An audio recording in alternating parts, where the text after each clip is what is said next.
काय झालंय की हृदयरोग खूप वाढले. बेसिकली 40च्या आधी हृदयरोग होत आहेत. हार्ट अटॅकच्या ज्या त्रास आहे तो 40च्या आधीच येतो. तर याचे काही ठराविक कारणं आहेत. ते कारणं काय आहे? बेसिकली तर फिजिकल इनॅक्टिव्हिटी. आधी आपले जे पूर्वज होते ते शेतीत जाऊन कामं करायचे. मग शेतीत ते काम करायचे तर ते जेवणामध्ये तूप वगैरे पण खायचे तरी त्यांना पचायचं. आपण काय केलं, आता आपण आय-टी कंपनीमध्ये काम करतो.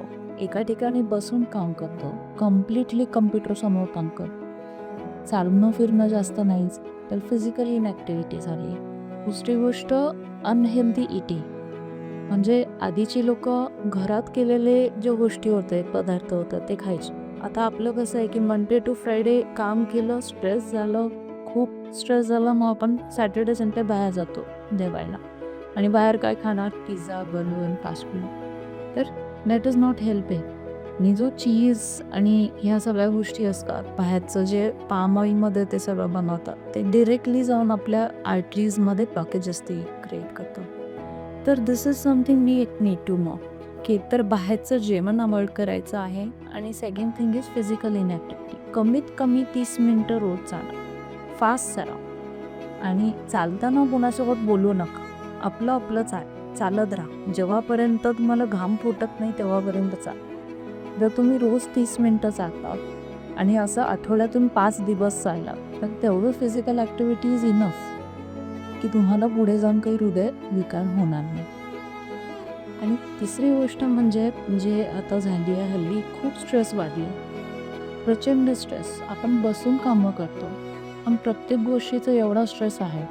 कॉम्पिटिशन आहे. समोरचा व्यक्ती त्याच्याकडे एवढी मोठी कार आहे, माझ्याकडे एवढीच आहे, मग त्याला आपण कम्पीट करतो.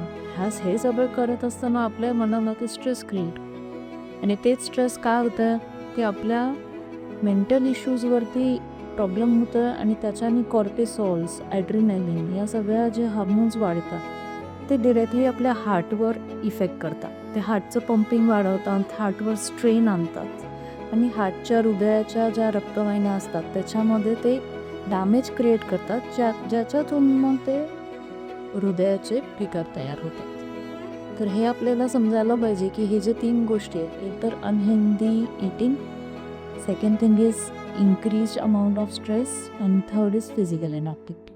तर ह्या 3 गोष्टी आपण कम्बॅट केला तर मग जे ते 40च्या आतमध्ये आपल्याला हृदयरोग होत आहेत ते कमी होते.